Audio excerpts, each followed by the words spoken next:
Olá, tudo bem com vocês? Estamos de volta com o nosso podcast das MEC, o nosso Conectados, trazendo informações fortes, interessantes, positivas do mundo do trabalho e da educação para vocês.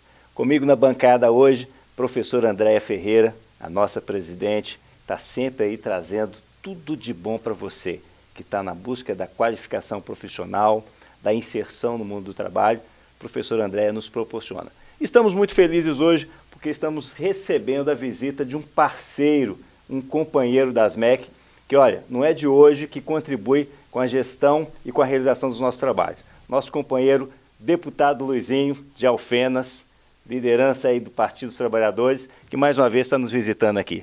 Prazer recebê-lo, companheiro. Eu que agradeço o convite, um prazer estar aqui com a André, que já é conhecida nossa lá de Alfenas, já desenvolveu projetos lá no presídio de Alfenas, de aquecimento solar. É um prazer, viu, Lêncio? Obrigado pelo convite. Nós é que nos sentimos lisonjeados com a sua visita e com a sua atuação, sempre em defesa dos trabalhadores, em defesa do mundo do trabalho, trabalhando muito, não só pelo sul de Minas, né, da sua amada Alfenas, mas também por toda Minas Gerais e, por que não dizer, para o Brasil. E eu quero que você fale um pouquinho para a gente aí dos principais projetos aí do seu mandato, como é que tem sido a sua atuação, as pedras que você tem tirado do caminho, os desafios que você tem superado e perspectivas, né, esperanças aí para o nosso povo de Minas Gerais. Olha, primeiro, o nosso mandato é um mandato orgânico. Então, eu vim do Partido dos Trabalhadores, sou do Partido dos Trabalhadores, e um mandato nosso tem a preocupação de organização política. Com a organização política, você também organiza a sociedade. Então, nós, só para você ter uma ideia, só nesse ano agora nós organizamos 74 diretórios do nosso partido. Que maravilha, hein? Um estado que tem 853 cidades. É necessário para você ter um debate sobre a política, disputar o pensamento. E para isso não pode ser um mandato único, você tem que ter um grupo de pessoas. Então, politicamente, eu sou partidário e tenho um partido e ajudo na construção do partido político. Depois, é preciso você estar presente nos municípios, aí vendo as demandas, conversando com os prefeitos, os vereadores, as lideranças nas cidades. Eu viajo muito, eu já visitei mais de 300 cidades no mandato. Maravilha. Porque é preciso estar presente, ouvindo, aprendendo e também compartilhando. Você foi prefeito 3 vezes. Fui vereador também 3 vezes prefeito e 2 vezes vereador. E é preciso também que você compartilhe o que a gente... Eu falo, se eu disser aos prefeitos, pelo menos para não cometer os erros que eu cometi no governo, já está bom. Mas se eu falar os erros, já está bom. Então, isso ajuda, que eu cometi muitos erros, se eu tivesse a experiência que eu tenho hoje, não faria. E depois, a nossa atuação legislativa, né, que é de fazer leis. Nós já temos muitas leis no Brasil. A maioria não são cumpridas, né? Então temos leis demais já. O importante não é a quantidade de leis que você apresenta. Tem muitos colegas que falam, eu tenho 100 leis, 100 projetos. Não é a quantidade, mas aquilo que é necessário. Estamos sabendo das pessoas que geralmente a ação mais importante do legislativo não é só legislar, é fiscalizar. Fiscalizar. E organizar. E organizar e pensar a sociedade. Verdade. Porque o legislador, ele tem mais tempo para pensar. O executivo, ele está ali consumido pela rotina, fazer a máquina funcionar. O legislativo tem um tempo, tem ócio de produção, porque não tem aquela preocupação que o executivo tem. É um poder aberto, né, Luizinho? Isso, então ele tem que debater, e tem que debater o Estado. Então você tem que discutir o Estado. Aí eu fiz alguns projetos, um deles, por exemplo, que é de autonomia das escolas. As escolas estaduais, municipais, teriam autonomia administrativa, financeira e pedagógica. Eu defendo, Denilson André, que eu sou anarco-multimunicipalista. De princípio, eu sou anarquista, penso que o Estado tem que diminuir onde ele não é preciso e você ter autogestão. E multimunicipalista porque nós deveríamos ter mais municípios. Belo Horizonte com 2,5 milhões de pessoas, por exemplo, isso é um despropósito, um país territorialmente tão grande quanto o nosso. Para que aglomerar todo mundo? O Brasil já é um continente, né? Agora, para que aglomerar? Não são Portugal nenhum. Portugal que é uma tirinha de terra, e você tem que ficar um do lado do outro. Um país desse tamanho, que você utiliza a terra o ano inteiro, Os Estados Unidos, por exemplo, utiliza meio ano. Então, nós temos o dobro de território que os Estados Unidos devido à utilização do nosso território. Os Estados Unidos tem 38 mil cidades. 38 mil. O Brasil tem 5.500. Um exemplo de autonomia, né? Tem mais autonomia. Então, nós precisamos repensar a federação. Cada estado tem a sua Constituição. Cada governo tem a sua forma de legislar. E os municípios têm autonomia, e tem a polícia própria, tem autonomia. Então, o homem lá está querendo o 51º estado, né? Quer fazer o Canadá virar estado. Mas, assim, o modelo, a França também, para pegar um outro modelo, tem 20 mil municípios. Compreendeu? Só o Brasil tem essa coisa de querer ter município grande. Você acha que isso proveria maior eficiência, muito tempo mais. de resposta menor nas políticas públicas? Você tem mais tranquilidade nas pequenas cidades. Você tem mais eficiência nas pequenas cidades. Você vai em qualquer cidade, qualquer escola municipal, e numa pequena cidade, ela é melhor do que a escola do estado. Compreendeu? Então está mais próximo. O prefeito numa cidade pequena, ele quase que é um autogestor. Compreendeu? Ele é um autogestor. Ele decide com os moradores o que vai fazer. Manda, né? É os 3P que mandam. Prefeito, padre e polícia. Mas ele está ali quase que no pequeno município. No Belo Horizonte você nem vê o prefeito, no pequeno município você vê. Então isso é autogestão. Então eu propus um projeto de autogestão para as escolas. Então você deveria deixar as escolas se autogerirem, ao invés de privatizar, de municipalizar. Você deveria dizer para a escola, olha, você cria aí um diretor administrativo, você cria um plano de trabalho anual, o dinheiro vai para a caixa escolar, que é privada, você não precisa licitar, e deixa a escola se autogerir. Aí o Estado aqui, o Estado ente federado aqui, por exemplo, que o governador, o Zema, vai lá em Fama, uma cidade de 2 mil habitantes, querer dizer para a escola como que ela tem que funcionar. E às vezes desconhece até as características, as peculiaridades daquele município, você presta contas, você presta conta de uma escola, de uma cidade de 2 mil habitantes aqui para profissionais aqui, administradores de Belo Horizonte, que nem conhecem, sabe o que é. Nem conhece Fama, né? Acha que Fama é no norte de Minas, acha que é no sul, é no Triângulo. Não tem condições de saber onde é. Guimarães Rosa que diria, né? E diz, Minas são tantas. São tantas. Então, para que controlar a cidade?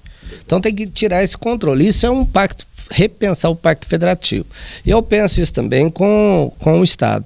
Quando eu cheguei aqui na Assembleia, eu apresentei um projeto de transposição de recursos.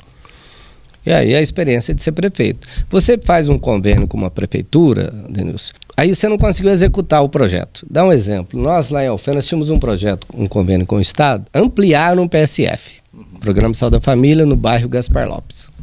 Aí nós reformamos o PSF e tinha que fazer mais uma sala. Só que a sala teria que ser em cima do PSF, porque não tinha espaço, não tinha tentamos comprar um terreno do lado, não tinha jeito, porque estava por ser um posto de saúde não pode ter escada, tem que ter elevador. Tem que ter elevador. Ou rampa, né? Rampa normal. Não tinha como. Aí ficaram lá na conta R$150 mil que não gastou. Estava 10 anos na conta. Aí você não consegue utilizar o dinheiro, porque veio para... Eu falei, mas não pode fazer outra coisa. Não pode. Você tem, se foi para ampliar, você tem que usar para ampliar. Compreendeu? Aí o dinheiro fica parado. Quem que ganha com esse dinheiro parado? Ninguém. Os bancos, que pegam o dinheiro que está lá no banco, empresta 15% no cartão de crédito e o dinheiro fica parado. Sabe quantos bilhões nós liberamos com o projeto que nós fizemos aqui? Foi até encampado pelo Tadeu. Isso que eu ia te falar, o Tadeuzinho conseguiu essa desvinculação das receitas da saúde. Mas fomos nós que apresentamos. Sua origem? Foi eu que apresentei para ele. De novo. Pois é, foi eu que apresentei. Quando eu cheguei aqui, eu apresentei o projeto. Era uma corda no pescoço, André, dos prefeitos que não sabiam o que ia fazer com o recurso que veio para média complexidade. E ele só tem baixa complexidade no município pequeno. Liberou. Mas recebeu para a média. Recebeu para a média. Sabe quantos bilhões nós liberamos? 6 bilhões de reais. 6 bi. Isso estava nos bancos, não estava? Sim, depositado no banco. Rendendo juros e emprestando para emprestando juros abusivos contra a população e ganhando dinheiro. Imagina quanto que esses 6 bilhões enricaram ainda mais os banqueiros. E porque tinha esse controle do Estado sobre os municípios. Nós precisamos confiar nos municípios. Então, são 2 projetos que têm coerência disso que nós estamos conversando. Um pouco de liberação, ou seja, tirar a burocracia. E eu penso que para frente também deveríamos desburocratizar. Você deveria deixar o município tocar a sua vida. Não tem lógica o presidente Lula, o Haddad, não tem lógica qualquer ministro, o Padilha, ir lá em Alfenas dizer que tamanho que nós temos que fazer um PSF, que tamanho que nós temos que fazer uma escola. É o princípio da gestão plena do SUS, né?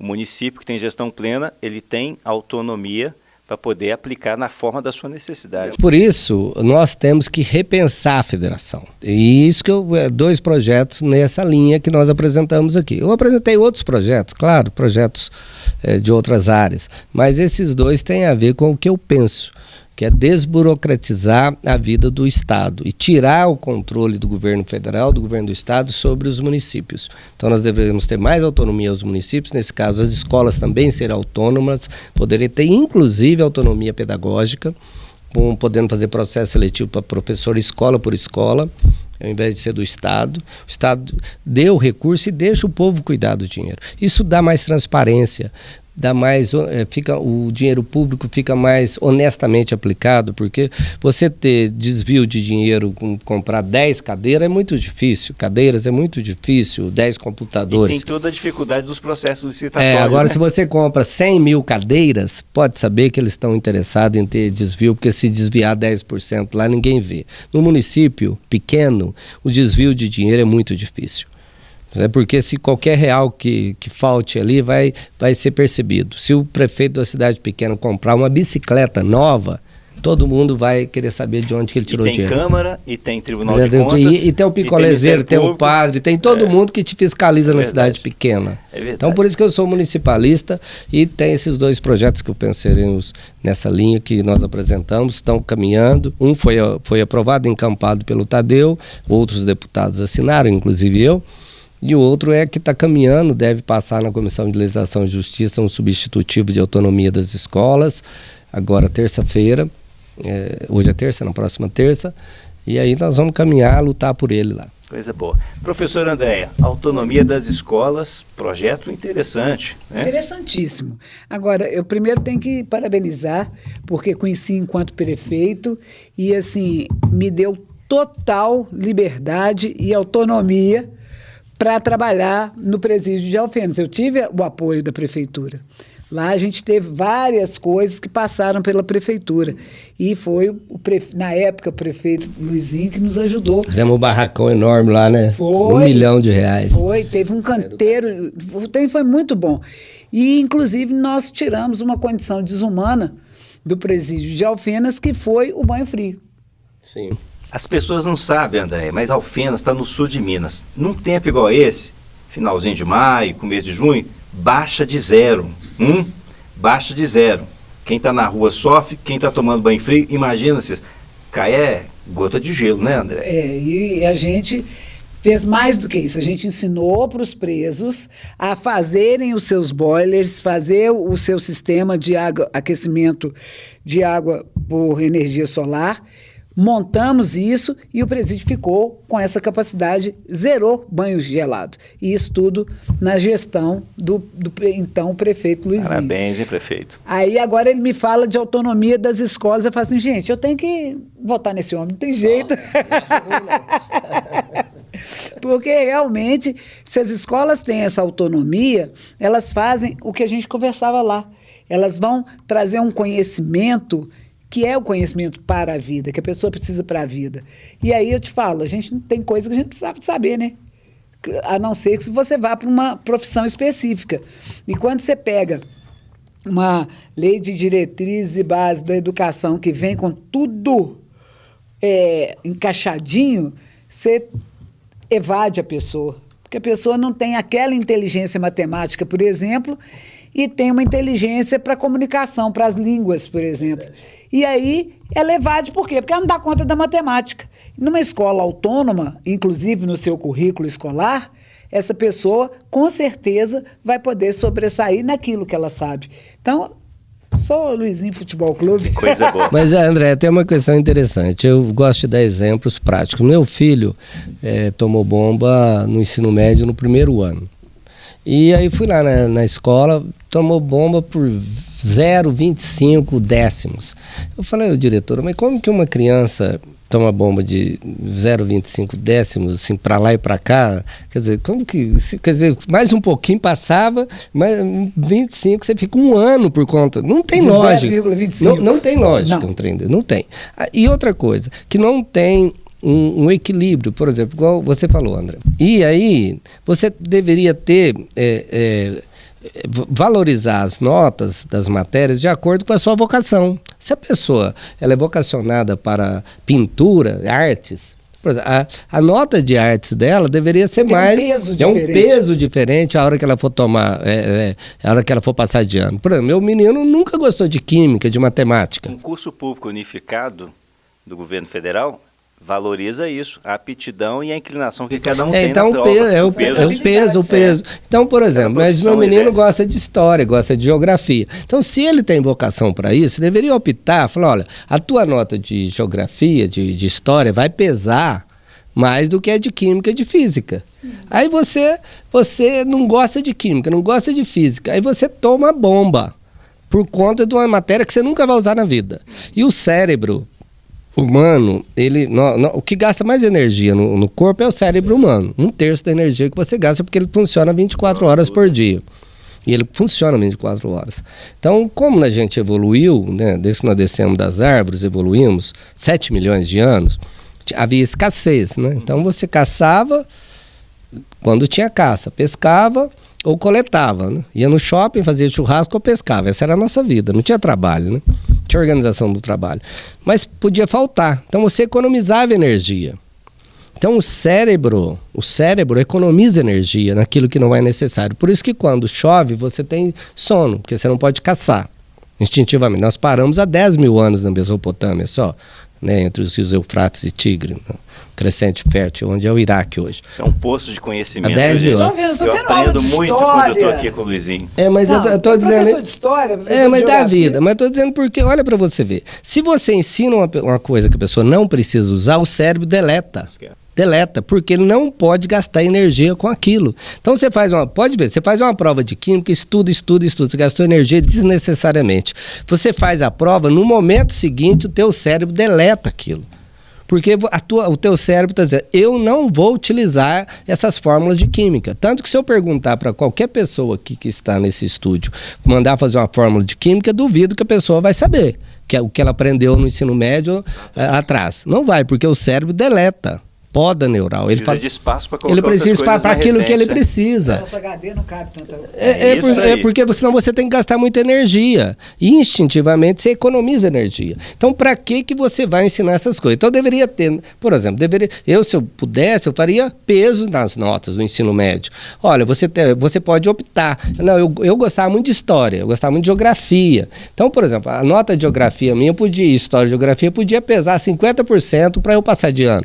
E os outros 50% dividido entre todas as outras matérias. Se eu tirasse 0 em química, eu tirasse 10 e 10, eu passava de ano. E que no futuro a sua inclinação profissional, obviamente, estaria... Não vai ser para química.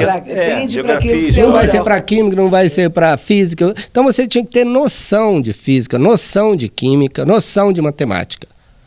E o resto fazer aquilo que lhe dá prazer. Eu ouvi há uns 2 anos atrás uma reclamação com alguns jovens numa palestra que eu fiz. E a fala deles foi a seguinte, professora Andréia: esse negócio de escola à distância, isso não funciona, que o dia que você está afim, você folheia o livro na sua casa. O dia que você não está, pronto. Aí quando você assusta, chegou o dia da prova. Então, pelo menos no tempo que era obrigatório presencial, a gente exercitava mais, a coisa funcionava. 2 anos passaram e olha a notícia que tivemos ontem. O MEC retomou a obrigatoriedade de certos cursos, muito técnicos, medicina, direito, odontologia, serem 100% presenciais. E os demais serem, no mínimo, 20% presenciais. Eu acho que é um avanço. Está retrocedendo. Não, acho que é um avanço, mas desde que também o governo dê as condições para que as pessoas se desloquem até a faculdade, para que o acesso continue sendo mais acessível, porque não adianta nada você exigir e não dar condições. Mas eu acho que foi um avanço e eu vi nas redes sociais mais aplausos a essa medida do que críticas. Eu achei muito interessante. E eu vi, inclusive, hoje o jornalista, meu amigo Eduardo Costa, fala: você já imaginou alguém colocar um buticão na sua boca e o cara fez o curso por distância? O que você quer? Então, é umas coisas interessantes que a gente precisa refletir. Eu gostaria agora de falar, nós estamos falando de muita coisa boa, mas eu quero falar de uma coisa melhor ainda, né? Eu valorizo muito para as pessoas que cumprem a sua palavra, cumprem os compromissos.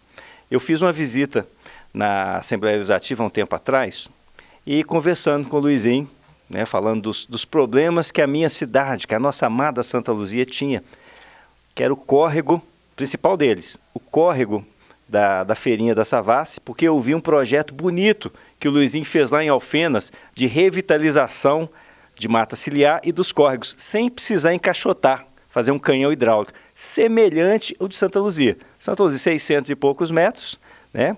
E lá em Alfenas, salvo o melhor juízo, você me corrige aqui, quase 2 quilômetros. E você fez muito bem. E aí ele fez uma visita em Santa Luzia. Fomos olhar o córrego, andou o córrego inteiro, a região toda, mas viu muitas pessoas, professor Andréia, que pediam a ele emprego. Muito jovem na rua, ele comentou comigo no carro: falou: Denilson, aqui o povo precisa de qualificação profissional. Eu falei: nós vamos fazer isso. E eu nem sabia que eu vinha aqui a prestar serviço na ASMEC. Olha para você ver, há um ano atrás, nem sabia disso. E ele se compadeceu dessa situação. Muitos jovens na rua, era uma terça, quarta, quinta-feira, parece.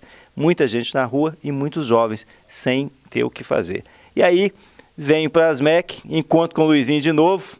E ele falou: Denilson, vou fazer uma graça para vocês lá na ASMEC, para que projeto nosso? E olha o que ele traz para nós, ó. Uma emenda de R$170 mil para investir em qualificação profissional. Eu quero que a nossa professora Andréia comente isso aqui. Primeiro é o seguinte, a gente tem que parabenizar um político que fala e cumpre, né? Porque nós tivemos várias promessas de indicação e não tivemos... Mais de 40 pedidos. Mais de 40 pedidos, mais de 40 promessas e o Luizinho não, ele cumpriu. Isso Nem pediram. Isso é a primeira coisa. Segunda coisa é o seguinte, como nós vamos usar essa emenda.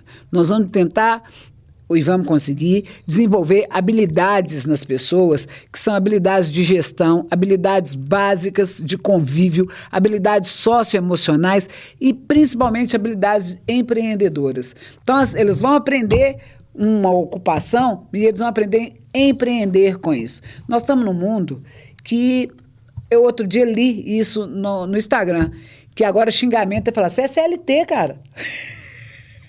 É o publicado do tempo, é? Pois é, você é CLT, que isso, para com isso. Hoje, chique é ser MEI. E a gente entende o porquê, né, dessa revolução, dessa o mundo do trabalho mudança. Mudou. O mundo do trabalho mudou, e nós junto com eles. Então, assim, Santa Luzia é uma cidade que eu gosto muito e a gente vai fazer da melhor forma possível esse 170 mil virar 340 mil, maravilha. 680 mil e vamos atender o maior número possível de jovens naquela região, pensando como nós pensamos ali dentro, que nós nunca trabalhamos um dia, né?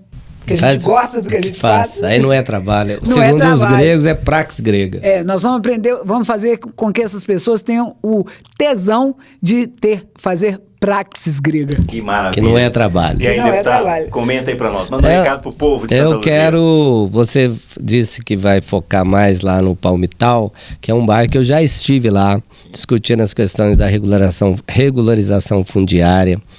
E a gente pôde fazer pouco pela regularização lá, que cabe muito ao prefeito e tal, não tivemos como ajudar muito. Transição também, né? Esse momento de transição mas de depois gestão. nós até fomos pioneiros na regularização fundiária, que é dar escritura para as pessoas que moram no terreno aforado, que chama terreno aforado, aquele terreno que é cedido pela prefeitura. Foro ainda é uma coisa do império e não tem escritura. E ao final a gente fez mais de 3 mil escrituras plenas. E eu fiz isso em 2006, 2007, lá atrás, 10 anos antes da lei de REURB, que é uma lei de regularização fundiária, que é federal. E agora o prefeito certamente está fazendo lá no Palmital, regularizando o maior conjunto habitacional do estado.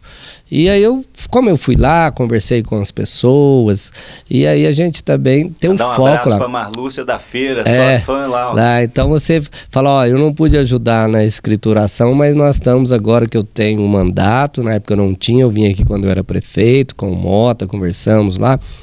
Agora que eu tenho um mandato, eu faço questão de ter presenciado e a gente poder ser um parceiro. Eu não gosto de chegar num bairro com as mãos vazias, sem nada a oferecer.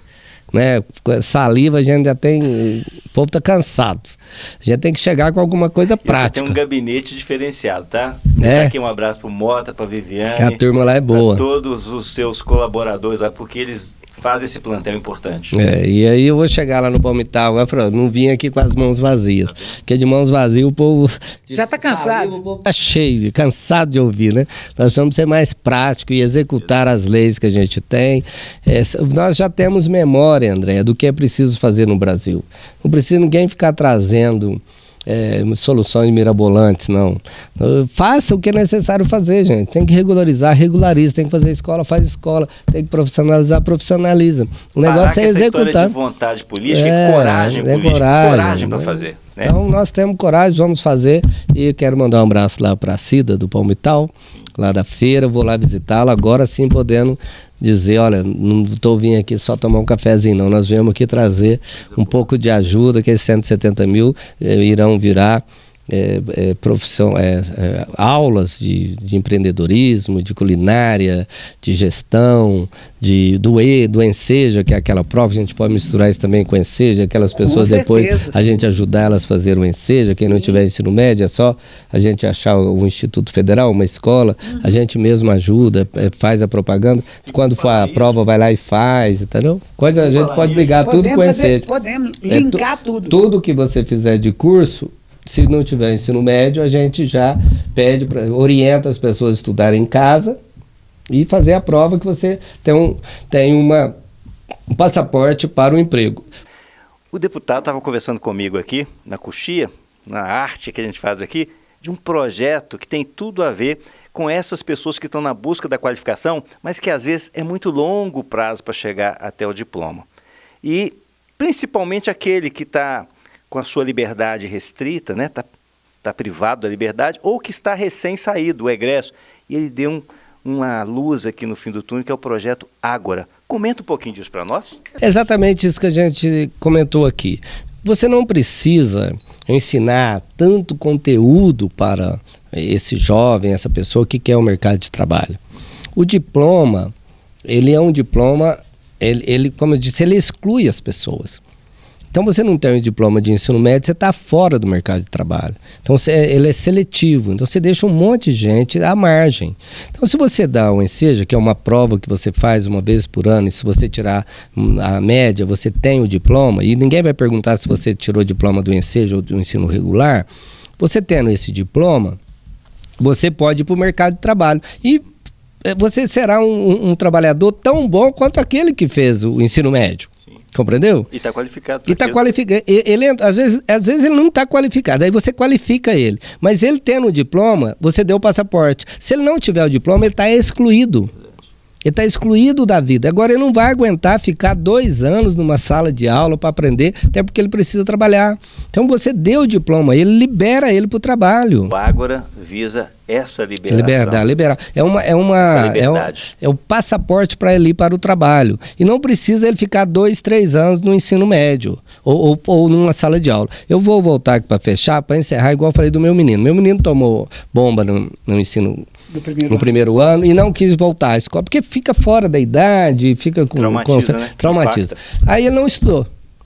Aí ele, na época, ele fez Enem, se você tirar 6 no Enem, você tirava o ensino médio. Ele fez o Enem, aí foi fazer odonto, ficou 2 anos, eu perdi a eleição, ele teve que sair porque não tinha como pagar. Aí quando eu voltei a ser prefeito, eu perdi a eleição, voltei a ser prefeito, ele não quis voltar, minha menina voltou e formou. Mas ele não teve problema nenhum com o odonto, compreendeu? E não fez o ensino médio. Olha só. Você entendeu? E teve Você já tinha essa inclinação no cérebro que ele queria fazer. E depois ele foi para esse político. Habilidades, as várias Então, isso independe do ensino médio. E por mim, o ensino médio teria 2 anos de humanas, fazer as coisas, e um ano só de técnico. O ensino médio são 3 anos perdidos na vida das pessoas. Sim. Falido o ensino médio. Agora o governo ainda põe tempo integral. O negócio já é ruim, você ainda põe tempo integral. Eu fui numa escola lá em Três Corações, gente, um grupinho de jovens, meninas de 15, 16 anos. Não tem papel higiênico no banheiro. A menina fica das 7 às 5. A mulher menstrua, a jovem menstrua. Ela falou, gente, eu gosto de tomar banho, eu gostaria de tomar um banho no dia, eu fico grudando, eu tenho que ficar aqui das 7 às 5, não tem nem papel higiênico no banheiro, as nossas escolas. Como que você mantém uma criança lá o dia inteiro? Nós temos que repensar, viu, deputado? Estava conversando esses dias com a sua colega de bancada, com a Beatriz Cerqueira. A qualidade das escolas estaduais geridas aí pelo governo estadual é muito séria. A gente precaríssima. Tem que rever, né, não só o ambiente, mas também as condições. Uma prisão. Aliás, você é da segurança, prisão ainda, assim, o banho de sol ainda é 2 horas, na escola é 15 minutos. 15 minutos de banho de sol, tem bandejão, tem uniforme, tem sino, tem horário, compreendeu? A escola é uma prisão. E agora que teve uma medida parece um presídio da proibição do telefone celular, aí quem não tem o que fazer na escola e agora não pode o telefone, depressão, eu vi com os alunos, eu conversei em várias escolas perguntando sobre o telefone celular. Podia ter regulamentado e não proibido. Aí tem escola que quando você dá uma ordem, quer dizer, o general dá uma ordem, a ordem chega, a hora que o soldado vai cumprir, a ordem é 10 vezes mais severa do que o general mandou. Eu quero cumprir com louvores, para ganhar medalha. Então você chega na escola, não pode celular nem no intervalo. E baniu o celular. Aí a menina falou, nossa, no intervalo eu preciso dar um recado para minha mãe. Mas tem as exceções, né? Tem as exceções. Mas as exceções. De saúde. Aí você tem que se humilhar para ligar para a mãe. Compreendeu? Mais tarefa para o professor. Então você cria mais conflito já tem conflito demais. Aí você vai começar a julgar o jovem, você está falando a verdade ou não, que está doente ou não. Você começa a criar conflito dentro da escola. Então deveria regulamentar e ter o bom senso. Eu acho que os próprios alunos concordariam em tirar, por exemplo, da sala de aula, ou usar em determinados momentos. Deveria fazer uma regulamentação e cada escola decidir sobre a sua vida. E não chegar uma ordem de cima para baixo, tudo igual. Tem cidade, por exemplo, que você tem serviço de saúde, mãe. Você não sabe se às vezes a criança está lá preocupada com um problema que a mãe tem em casa, o pai aconteceu isso, o pai está com isso, que o pai foi viajar, a criança quer saber, o jovem quer saber da vida do pai porque ele foi viajar, está preocupado, a mãe está doente, você quer notícia da mãe. Sim. Compreendeu? São as exceções da regra. Então deveria, por isso que eu falo que deveria ter autogestão. Escola, voltamos na autonomia da escola, decida vocês aí, como que chame os alunos, o bom senso prevalecerá. Além da liberdade de cátedra, também autonomia para gestão. Mas é isso, mas é autonomia de gestão, autonomia financeira, administrativa e pedagógica. Isso deveria ter. Deixa as escolas cuidarem da sua vida. E governador Zema, presidente Lula, não interfiram na vida dos municípios, muito menos das escolas. Importante, né? Vamos salvar as professorinhas e pagar o piso salarial nacional, né? Não, e se você... Vou dizer uma coisa. Danilo, se você desse autonomia para as escolas, diretores são as melhores gestoras que eu conheço, e diretores também. Faz do tostão 1 milhão. Se você desse autonomia para as escolas, sobraria mais dinheiro para pagar o piso. Agora, é como se fosse uma linha de transmissão de energia elétrica. Vai perdendo energia durante a linha, não vai? O dinheiro vai se perdendo, na corrupção, vai se perdendo na demora, na burocracia. Você gasta mais no desperdício, o dinheiro fica depositado no banco, você não investe. Então, se você deixasse o dinheiro direto na escola, a escola gerenciasse todo o dinheiro, tudo ficaria mais barato. Uma obra, por exemplo, cobrir uma quadra fica em 800 mil. Se a própria escola pudesse fazer, cabe em 200. Porque aí pode chamar um pai de aluno para ser alguém que trabalha de pedreiro, de servente, de serralheiro, alguém da comunidade que vai... Não, mas não pode. Tem que ser licitar uma empresa que vem de fora. O professor e a professora, se sabe cuidar da sua própria casa, sem ter o reconhecimento do Estado, sem ter o apoio do Estado, que dirá se desse autonomia para gerir autonomia, exatamente, ficar mais barato. Sobraria dinheiro, o Estado gastaria menos, porque hoje gasta, não é investimento, é gasto, porque gasta mal, mais o profissional. E deixa a escola, os recursos que a gente economizasse, serviria para valorizar os professores. Eu gostaria de agradecer demais aqui, já estão chegando no nosso final do podcast das MEC. Deixar a gente ficar falando aqui. Nós conectados, né? Muito feliz, né, de estar recebendo esse companheiro, essa autoridade, né? E que deixou história, deixou sua marca em Alfenas, no sul de Minas, no estado de Minas Gerais inteiro. E agora, como parlamentar, está fazendo a diferença na vida do nosso povo. Agradecer demais em nome das MEC, da nossa presidente, me autoriza isso, né, presidente? Com certeza. Por esse atendimento à solicitação nossa, pode ter certeza que vai ser muito bem utilizado, né? Que seja também um exemplo para os demais parlamentares. Vim aqui conhecer o trabalho das MEC, a forma que a gente muda a vida das pessoas, como a gente faz essa diferença no dia a dia dessas pessoas. Então, muito obrigado, Luizinho. E tem aqui em nós um parceiro, tá? Uma entidade parceira. Conte conosco. E esse projeto Ágora, né, com a autorização da nossa presidente. Tá feito o convite aqui para a gente ser parceiros lá. Vamos ser parceiro nele, tá? Tenha certeza disso. Obrigado, meu irmão. Obrigado pelo convite. Parabéns pelas MEC. Vida longa às MEC. Eu quero agradecer, assim, imensamente a sua visita, Luizinho. Te rever foi muito bom. Vi que você está melhor do que quando você era prefeito, mas mais solto ainda, com ideias revolucionárias. E, assim, foi uma aula, aprendi muito.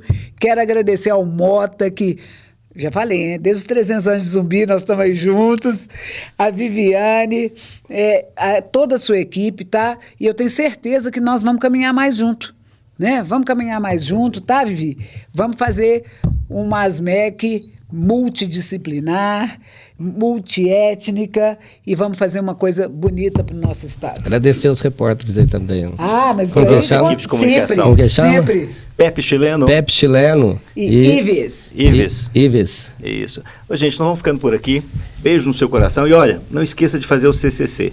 Curta, comente e compartilhe. Faça essa mensagem forte, positiva, esse conteúdo valoroso chegar até a pessoa que você gosta e que precisa de ter essas informações. Beijo no seu coração e até a próxima, se Deus quiser. Obrigado!